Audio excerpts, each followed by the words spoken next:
Assalamualaikum warahmatullahi wabarakatuh.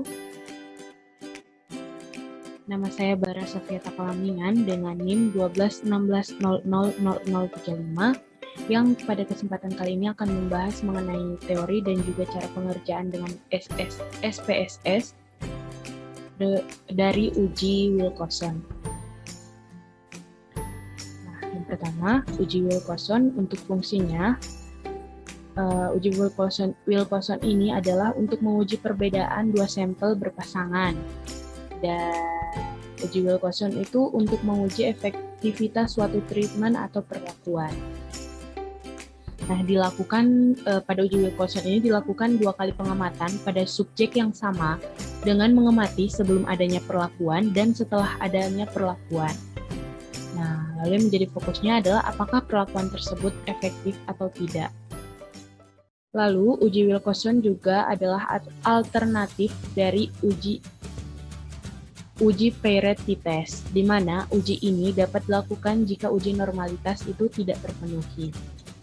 Dan untuk spesifikasi dari uji Wilcoxon, yaitu yang pertama, data itu sekurang-kurangnya berskala ukur interval.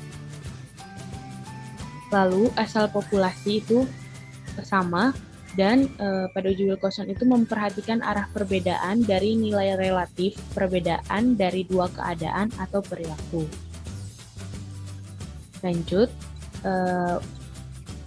statistik uji untuk N kurang dari 25, sampel kurang dari 25. Hitung selisih nilai data kelompok 1 dengan kelompok 2 dan median untuk setiap pengamatan.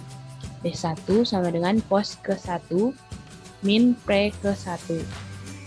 Nah, lalu beri peringkat untuk absolut D1.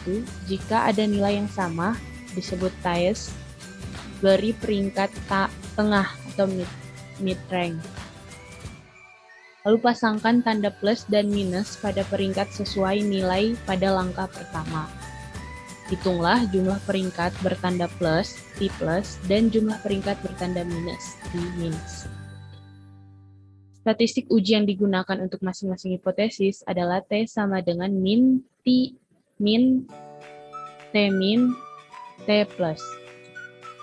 Dan untuk kriteria uji, tolak H0 jika T hitung kurang dari T tabel, di mana T tabel diperoleh dari tabel Wilcoxon, atau p-value kurang dari alfa. Selanjutnya, statistik uji untuk N lebih dari 25. Untuk sampel besar statistik uji Wilcoxon itu menggunakan pendekatan distribusi normal dengan rumus statistik uji sebagai berikut.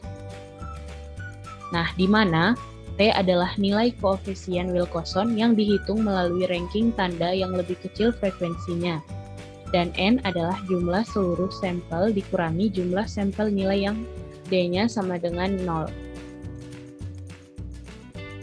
Nah, lalu kriteria uji untuk N lebih dari 25 itu untuk satu arah, tolak H0 jika absolut Z hitung lebih besar dari Z alpha, diterima dalam hal lainnya atau p-value kurang dari alpha. Nah, dua arah, tolak H0 jika absolut Z hitung lebih besar dari Z alpha per 2, terima dalam hal lainnya atau p-value kurang dari alpha.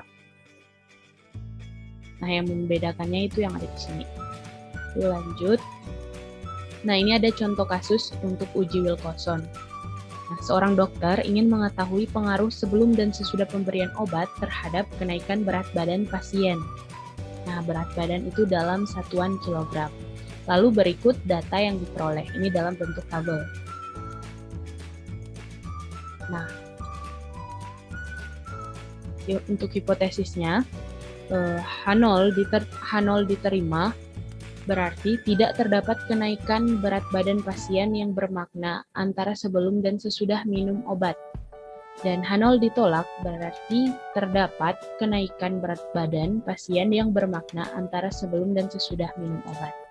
Dan untuk statistik ujinya, jika Z hitung kurang dari Z tabel atau nilai sig lebih besar daripada 0,05, maka H0 diterima. Sedangkan jika Z hitung lebih besar dari Z tabel atau nilai sig kurang dari 0,05, maka H0 ditolak. Nah, selanjutnya kita akan mencoba menguji dengan menggunakan aplikasi SPSS. Nah, kita masuk ke aplikasi SPSS, lalu untuk di yang pertama, name ini kita taruh dengan sebelum. Lalu di bawahnya kita tulis sesudah. Dan untuk bagian label, kita tulis lebih jelasnya, itu sebelum diberi obat. Ini sesudah diberi obat.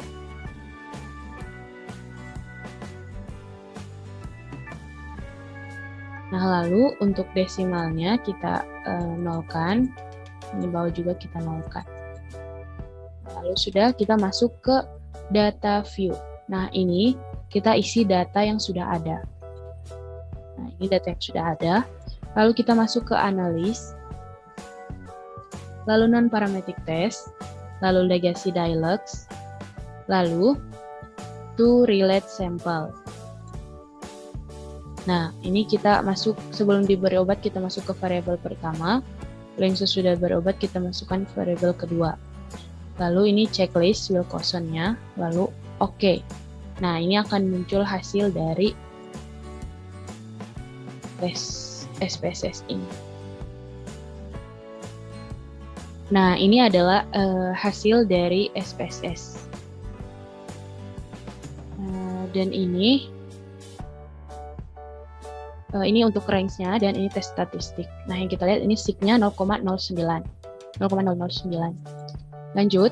Nah, untuk ini, karena tadi kita lihat ya hipotesisnya itu Z hitung lebih besar dari Z tabel, yaitu min 2,628 lebih besar dari min 1,645, atau yang tadi kita lihat nilai sig itu 0,009 yang berarti kurang dari 0,05 atau nilai alfa.